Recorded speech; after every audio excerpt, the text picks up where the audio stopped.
Hello guys, you're welcome back. So this priest actually said Jesus led him to Islam. That is, a pastor said so. So let's check it out. A former female priest who spent more than 2 decades in the Episcopal Church is now speaking out after being defrocked because she embraced another faith. Today, Ann Holmes Redding calls herself both a Christian and a Muslim, but her move to Islam came at a very high price. Dan Harris reports on this woman's test of faith. Ann Holmes Redding was an Episcopal priest for 25 years until a radical test of faith. Several years ago, while she was mourning the death of her mother, she was trying out an Islamic meditation technique that she learned in an interfaith class. And that, she says, is when it happened. It came with such clarity and such power that I could understand it as nothing else but an invitation from God. In fact, she says it was Jesus himself who led her to Islam. How? You think Jesus led you to become a Muslim? Yes. Yes. You're laughing. Because I know it doesn't make sense to people. Now, Redding not only prays in church, but she also prays 5 times a day to Allah. In Islam, Jesus is viewed as a prophet, Yes. not as the Son of God. Yes, you're right. So yours is a radical rethink of the Christian scriptures, a rethink that a lot of people would call heretical. Yes, and do. Loudly. This spring, the Episcopal Church revoked Redding's right to be a priest. Being defrocked, I would imagine, was a pretty traumatic experience. Yes. That's an understatement.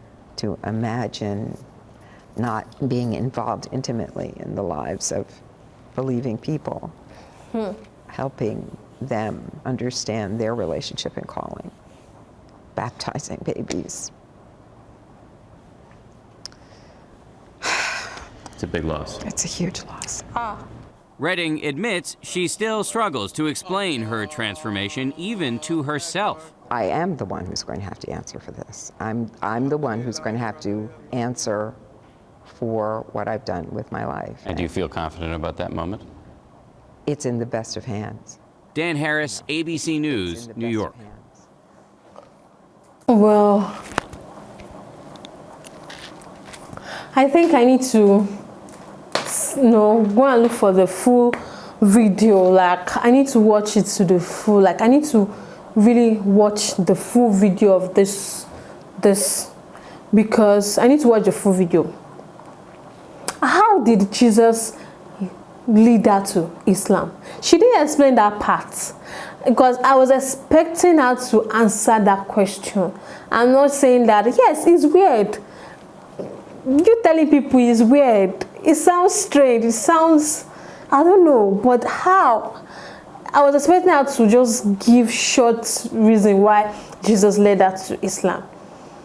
So what I want to understand is that when our mother, she said she lost her mother. When her mother left the world or the earth, what really went on? What was going through her mind?